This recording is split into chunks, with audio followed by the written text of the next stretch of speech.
So, Akari Blaze is very proud of the Geneforge. One thing he will not allow is a Shaper tampering with it. A proper inspection of it will take time. With him anywhere around, you won't be able to do anything with it. With all I've done, I am not going to kill Lord Rahul. Say what you want about the Shapers. The Drakons, from everything we've seen, the Drakons are much, much more dangerous. And I can't allow the Drakons to continue what they're doing. I cannot. Because of that, I'm sorry. But I'm pretty sure Akari Blaze is going to have to die. Akari Blaze, after everything you've done, I have little choice. You will die. I just need to prepare properly. Let me see.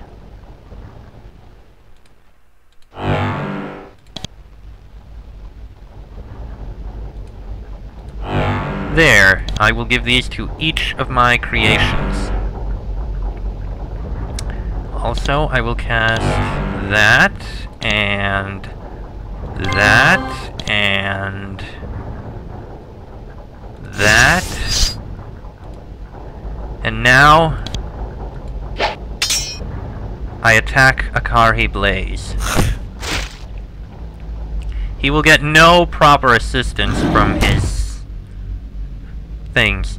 As Akari lashes out at you, the machinery around the walls comes to life. Essence bubbles out onto the platforms and is shaped by power coming from conduits in the walls. As Akari cackles, new creations are being made.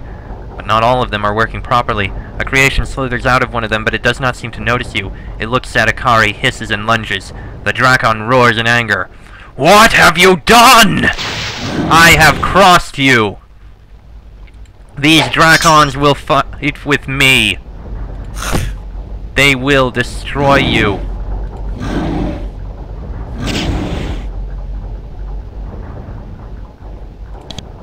And you, Drakon, you will fall.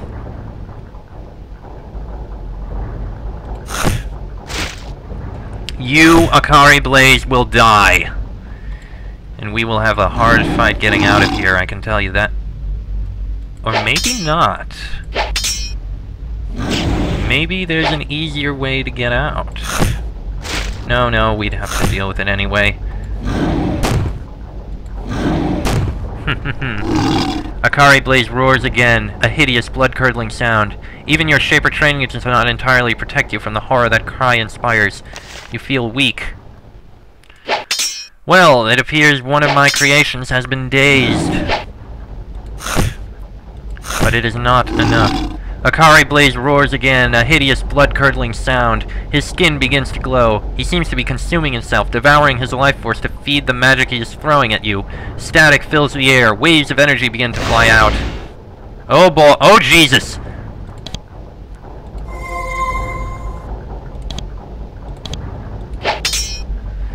Akari Blaze is quite a challenge. Oh jeez. Alright, this is getting very bad.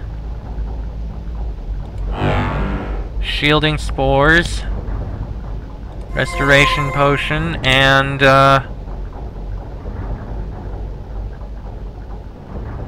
battle pod. At least that's something.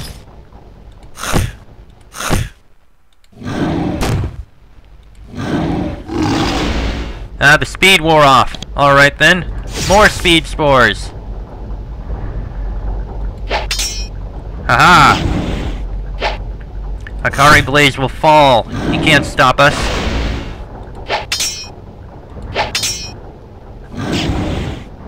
Come, assist!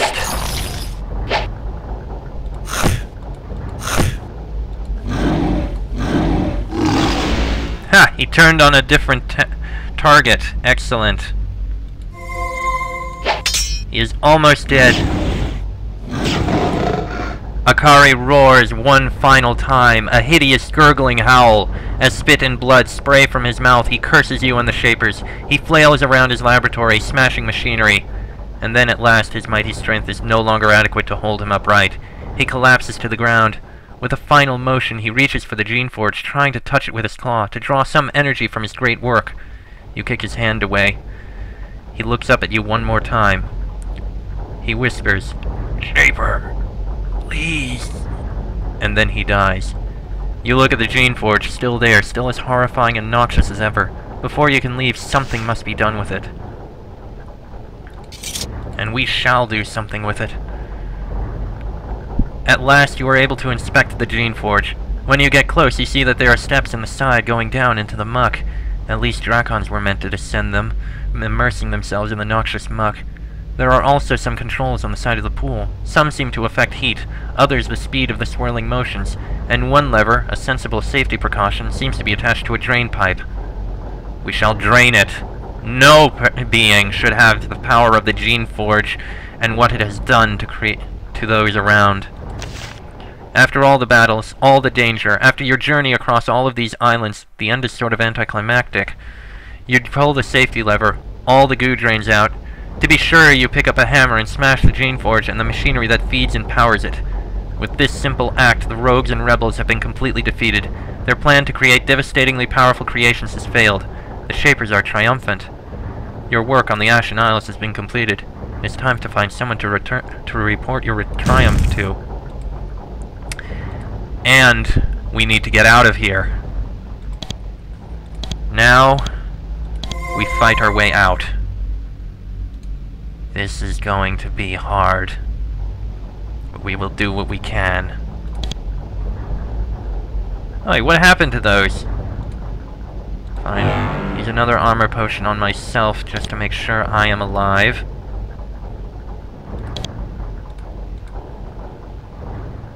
Oh! Interesting. They are not angry. That's very curious. Alright then. We shall leave then. They don't even realize he's dead, so let us go back and tell him. Lord Rahul! I come bearing news, and I pray that you will see me and not kill me. And I hope I didn't break the game either. The summoning... No! No! The summoning orb you were given begins to warm up. You open up the pouch it's in. At first you think that the warmth is charging yourself, but then it starts to smoke and smolder and you realize that something is wrong. You grab for it, trying to throw it away, but the defensive magics created by Lord Rahul act too quickly and effectively. The orb explodes, blasting you across the room. You try to move, but you can't. The magic was liberated from the orb affected you too strongly. All you can do is open your eyes. When you do, you are rewarded with the sight of Lord Rahul and his guards surrounding you. Lord Rahul shakes his head. Lady Anjali was right. It was important to create those defenses. I am only sad that this young one succumbed to the lies of traitors. Ah well, now we must do what must be done. Now we must do what must be done. Lord Rahul kneels down close to you. I am sorry. I suspect that in some way, in your confused mind, that what you were doing seemed sensible, maybe even just. But do not worry, your struggles, soon they will end. Soon you can rest. He reaches out and gently touches your forehead with his finger. He mutters a spell. You instantly black out. Eventually you wake up, or miraculously you struggle to consciousness. There is a sound, a lulling buzzing sound that calms you, that forces you to stay dormant. Soon you realize the sound is there. You hear it, understand it, feel what it is doing to you, and you resist it. Bit by bit you recall your Shaper training. You marshal it, reclaiming your awareness. Bit by bit. You open your eyes. You are in a cold, damp cell, probably far underground. There are filthy sleeping pads, a little food, and a large stone door. There is also a crystal spiral which is emitting the hypnotizing buzz. All of your equipment is gone. You realize that you are the only one in your group who is able to resist its effects. Until you find a way to interfere with it, you may end up having to travel alone. There is someone else in the cell, someone you don't recognize. It is a servile. He looks very muscular, though no tattoos or scars immediately mark him as a rebel. He cannot speak with you. He is completely under the crystal's influence. You immediately start looking around for a way to escape. If you don't find your equipment and speedily depart this place, the fate the Shapers have in mind for you is sure to be intensely unpleasant. The power spiral is definitely the source of the annoying, hypnotizing hum. You can't get too close to it. You are barely able to resist such effects as is. Well, this is unintended. Ow. Great. And Evan is going to die here. Well, now that we know about all that, I think we're going to take care of him in a much better fashion.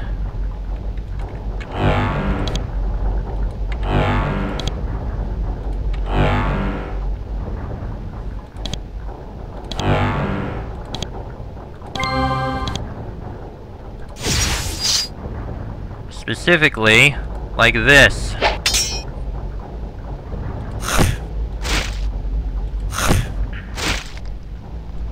You will perish. Behold your creations.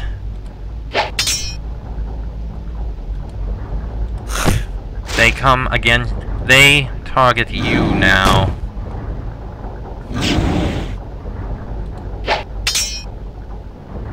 Your creations will not save you now.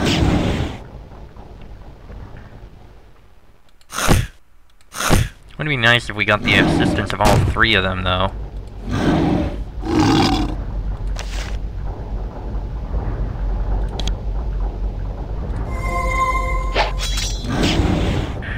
Well, at least we have the assistance of all of them.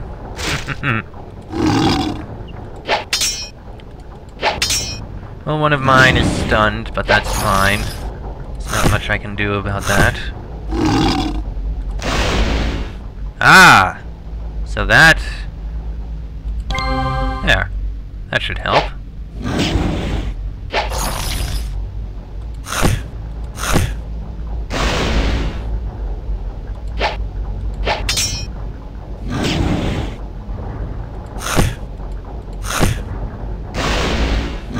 Ah, jeez. Okay, we'll have to try this again.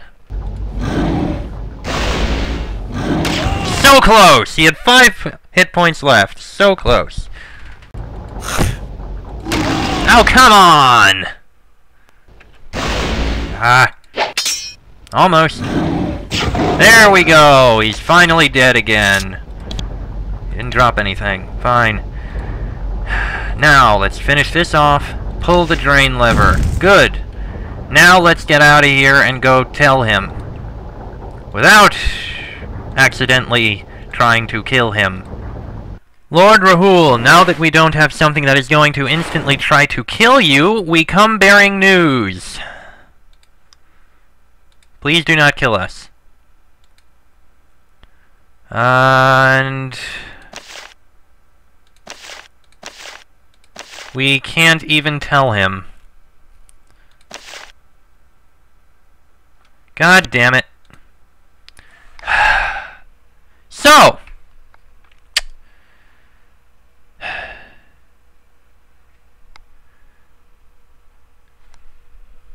I don't know what to do, guys! Seems like the only option we have left now is to follow the rebels to the end. Because we can't tell Lord Rahul that we killed that guy. We can't tell anyone we killed that guy.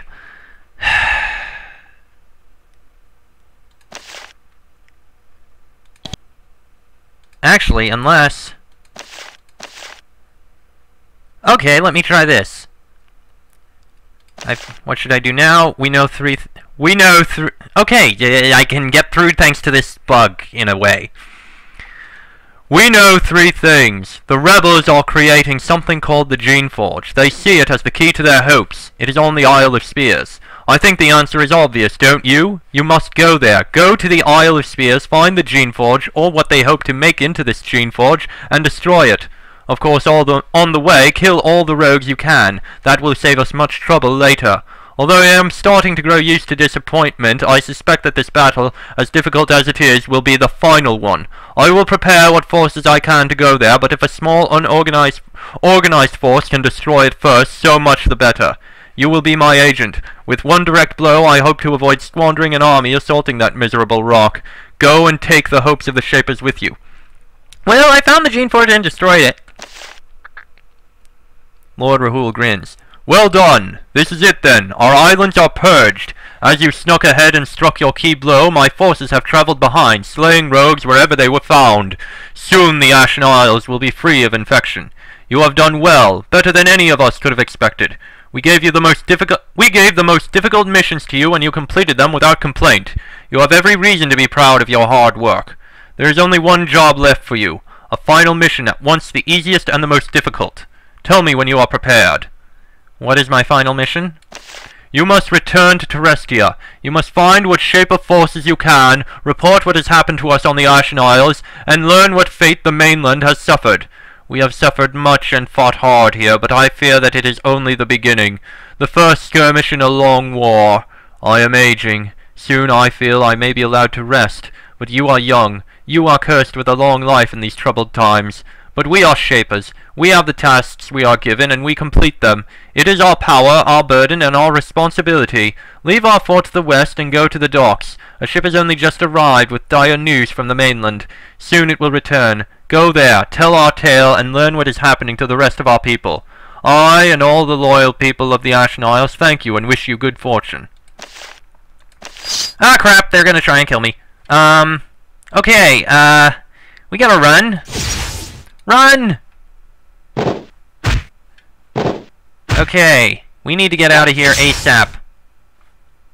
Run. What do you mean you... Run and move, my creations. You may delay them, but I must escape. We all must escape, if it can. Ow. Run, quickly. Min! Vavik! All my creations are gone. I must escape.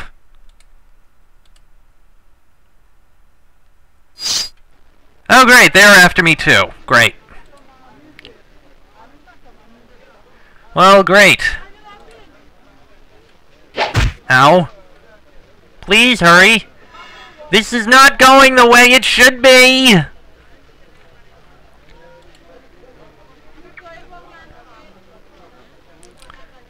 Please, golems, leave me be! I did everything right! Oh dear. Please let me escape! Please let me get away! Ow.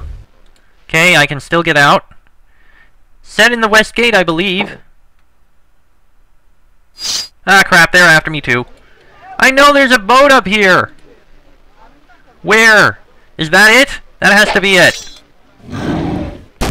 This is not going the way it should be! This is a horrible break! You have a very pleasant surprise. There is a boat at the end of this dock, and just finding a boat is rare enough, but this is a shaper craft. It is not only a simple and beautifully made craft, but also charged with essence and partly alive. Even one with negligible skill piloting watercraft, such as you, would have little difficulty piloting it back to Terrestria. It is your decision. Is it time for your adventures on the Ashen Isles to end, and for you to return to the mainland? Yes! Yes it is! Don't let them kill me! You cannot help but smile as you step onto the boat. You have done much, learned much, seen much, but the Ashen Isles are too small a place for what you have become. It is time to return to the mainland, to see what is happening there, and to take part. Oh, Jesus! I think I broke things a bit. Let's see how this affects the ending. Yeah. You step onto the boat. Despite the rough water, the craft is steady under your feet. You can sense the essence and enchantment in the wood. This boat will carry you safely to your destination. Despite your fear of what has been happening on Terrestria, you are eager to return. You will doubtless receive accolades from the Shaper Council and be given the chance to fight the rogues somewhere else. Then you set sail. The boat came with provisions, so you begin a swift 3-day journey to Terrestria. Late on the second night of your journey, you lie on your back and look at the stars. The craft requires little effort on your part to maneuver, more evidence of the skill of the Shapers. You hold up your hand and look at it. It glows gently in the darkness, and a feeling rises in you unbidden. It is pride and overwhelming satisfaction. You were brave. You let yourself be altered by the wonders on the island. You have changed. You have become something stronger, something better than ordinary mortals. If the Shapers, with their outdated laws, do not see that, then you feel you will have to make them see. And then, finally, you can see the mainland and Porifra, the city you have been aiming for. And you see instantly that when the rebels spoke of destruction on the mainland, they were not just boasting. Terrestria is the less settled of the two Shaper continents. Porifra was one of the larger cities there. Over 50,000 humans lived there, with many serviles and other creations. And it has been destroyed. The chaos of the city does not seem a wise place for you to land, especially since the rogues that control the city would not take kindly to a Shaper. You steer the boat and land on a calmer part of the shore a few miles away from town. Fortunately, the Shaper forces in this area have not been entirely routed. You have the very good fortune of finding a large patrol of them. When they find that you are from the Ashen Isles, they quickly escort you to their camp. The Shaper army camp is a mess. They suffered heavy casualties, dead and wounded, in their futile defense of Porifra. In your brief walk through the camp, you easily detect the panic, chaos, and disintegrating morale. They are saddened by the destruction of the school, but after what happened to Porifra, they are not surprised. They don't ask many questions about Latalia, though as they correctly suspect they will hear more about her. They are very eager to hear what has been happening on the Ashen Isles, and, more importantly, whether they can get reinforcements. As you enter, the Shaper looks at you intently. He can see that you've been changed, but he neglects to mention it for now. You tell them about the rogues that infested Harmony Island. Again, they are not surprised. Apparently they had similar problems around Porifra before the main rogue army attacked. You tell them about the warped servant mines on the island and how you destroyed them. They nod approvingly. At least someone has made progress, the agent mutters. Then you begin to tell them of Donal's Isle, Lord Rahul, and the troubles there. They listen to this part of the story intently, as most of the forces they hope to bring to their aid are on that large island. You tell them about the enormous, horrifying creator and about its destruction. They seem impressed with your feat, despite themselves. It seems like this is the first sign of hope in days. You tell them about Gull Island. They are understandably shocked by the state of the island and how Agatha allowed everything to slip so far out of control. Then you tell them how you killed Kirik. They are stunned. The Guardian, who apparently knew Kirik from before, says, "I know his views were unusual, but he didn't have to die, did he?" But this is a side issue. They want to know more about the rebels. And finally you tell them of the Isle of Spears. They lean forward and listen intently as you tell them about the hidden rebel fortress there. You describe the huge monstrous creations, the Drakons, and Betrayal. You tell them of meeting Latalia again. And finally you describe Akari Blaze and the Geneforge. You tell them of the Drakons' mad plan to shape and remake themselves, becoming more powerful with every passing generation. And you describe your victory. You tell them how you personally destroyed the Geneforge, wrecking the machinery and letting the vile goo drain away. The Triad cannot contain their delight at this story. They ask you to repeat it and then repeat it again, basking in the news of an actual victory against the rebels. And then, your tale told, they lean together and speak with each other, talking in frantic whispers. They have to decide what to do with you so they can return to dealing with the rogue army. The Triad turns back to you. "Young one," the Shaper says, "you have been tried far more harshly than any of our kind should be. You have seen threats and temptation, and you have prevailed against one, but not the other. From all over Terrestria we have had grim reports. The Drakons, the Eye-Beasts, the rogues of all description, they are everywhere. Our weakness and complacency have resulted in this punishment. Our homeland is burning. We do not see what could have caused you to engage in the murder of Shapers, of your own kind, but we can't tolerate it. Some punishment must be found." The Shaper makes a signal, and the guards clap you in irons and take you away. You are shackled to a cot in one of the camp's tents, under close observation. You wait calmly, knowing that things are finally out of your control. There is a certain peace in that. You do not wait long. The Shapers are not given much time to prepare their army. The rebels find the camp, and, within hours, a force of Drakes and Rotgroth attacks. As you listen to the screams and explosions, the Guardian of the Triad enters the tent. He shakes his head. "It is too much, I am afraid. Your crimes were too much. We are doomed, but we cannot take the chance that you will live." He is strong, and you are shackled. Your struggle is futile. He pulls out a dagger and stabs you in the chest, and leaves you in a tent to die. Soon something else enters the tent. The last thing you see is a curious Drake staring down at you, hungrily. After your death, life moves on. Things continue to happen on the Ashen Isles. The Shapers return to Harmony Isle in force, as the rebels always knew that they would. The rebels are not treated with anything resembling mercy. Few survive. Duania was allowed to continue to rule this remote island. While he would normally be punished for his ineptitude by being sent to an even more miserable place, it turned out that none existed. Then there was Donal's Isle. With the Creator destroyed, there were no more reinforcements for the rogue army. The Loyalist forces on Donal's Isle were far from defeated. It took little time for them to make the island almost completely free of rogues. Under Lord Rahul's confident command, Donal's Isle became a major command center for the Loyalist army, a powerful island fortress where new tactics were invented and new creation types developed. Gull Island was surprisingly peaceful given the tumultuous state of the rest of the world. At first, it didn't seem like it would be that way. A force of Shapers under the command of a young, passionate, newly promoted Guardian rounded up and executed Agatha and the other Shapers who joined her in her forbidden experiments. Keurig emerged from his tower and was put in charge of rebuilding the island. He did so, but in a very quiet way, neither working hard to fight the rebels nor acting to benefit them in any way. Gull Island became invisible, just another remote rock in the ocean, ignored by events. Once Shaper forces assaulted the Isle of Spears and killed every rogue and servile they found there, they set to purifying the island. Every living thing, small or large, plant or animal, was destroyed, and they learned from past mistakes. Every bit of information having to do with the Geneforge was purged. This time, no secrets escaped. But this care and effort did no good. The rogue army already knew how to build a Geneforge, and they just set to work making one somewhere else. And in a fortress high in the mountains far from the Ashen Isles, a lone Drakon watches. And he smiles. He stares into a pool. He built it. It shows images from far away. It shows the movements of his armies, and he sees what they see. He sees many victories and many defeats. He sees one assault after another turned aside by the Shapers. But that is all right. There is always another year and another idea, and with each passing day the Shapers are more worn down. Galdring sits in his fortress, and he watches. Akari Blaze's death was a sad thing, but there are more Drakons. Soon another will finish the Geneforge, and the Drakons will emerge. Galdring, Lord of the Rebellion, mightiest of Drakons, smiles. It is going to be a long, hard war, and he is ready.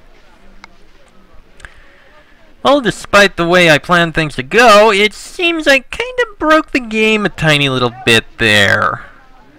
Also, it appears Evan is dead. Didn't end well for him, did it? This is kind of a lukewarm ending, isn't it? Not really sure what I have to say at this point, except there's still 2 more games to come. Geneforge 4 will come next time, and I will play it. Not certain about how the ending of that one will be, or how it will go. But we will see soon just what Galdring's plans are, and what he plans to release from within his fortress, more than the Drakons. So, until next time, until I see you in Geneforge 4, I am Chessrook44. And I will see you all soon enough.